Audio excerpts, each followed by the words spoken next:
this is the right one? That's what they said. Okay. Hey, Oh, sick crap, bro. sick. Can I come in? Hey, yeah. Come in. Okay. You dummy up. Oh. Dummy up. Dummy. Oh, shoot the lights. The lights. Shoot the lights. Oh, there we go. Much better. Can I sit? Dummy up. Dummy up. So that was an example of a bad party. If you want to have a good party, we have some items that might be able to help you with that.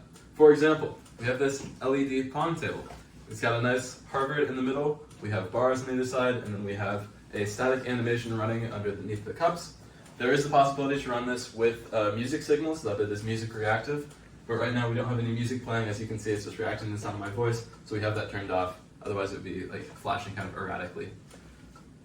We also have our music visualizer over here, which is running a Fourier transform of the input sound signal. So if you play music, and we'll demonstrate that in just a moment, the Fourier transform kind of dances with the music. You have low frequencies on the left, that would be bass, high frequencies on the right, treble, and it's very reactive, and there's very low latency, so that it dances really nicely with the music. In terms of how things actually work, all of the LEDs are NeoPixels. They're both being driven by Raspberry Pi Picos. This is a really great microcontroller, and there are 230 pixels in the middle. These are strips of 36, and there are 80 on either end. And over here we have a separate power supply for these, as when they all light up they can draw quite a bit of current. And then the Pico is receiving commands over a serial link from the software processing the sound signal on the computer itself, with a little Python script running there. Next we have our main control panel, which allows you to check temperature, air quality, and humidity using a sensor that's built in. And then also using the control panel, you can check the light settings. As you can see now, it is blue. You can change the color using the panel.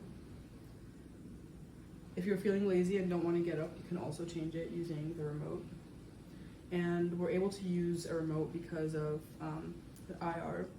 And also this is connected to everything else using a built-in radio. So everything in this room, they're all speaking to each other using radio.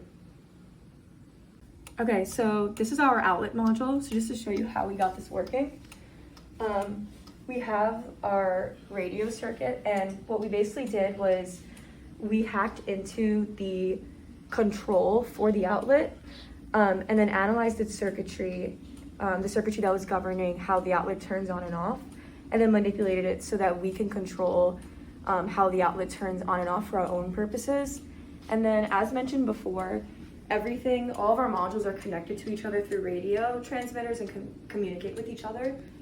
So, for instance, if the temperature goes above a certain threshold, you could now use the outlet where if you plugged a fan into the outlet and the temperature got too high, the fan would turn on, or vice versa, if the temperature got too low and you had a heater plugged into the outlet, you would be able to turn that on automatically as well. So this is our motion sensor. As you saw earlier, it'll turn on the wall lights if it detects a motion of a person nearby. And also the lights will turn off after a time where nobody's nearby and it's not in use. It has a radio attached to it, like all the other components we talked about earlier, and therefore it can connect to other things, such as the fan or outlet, and turn them off when it's not needed and people aren't around.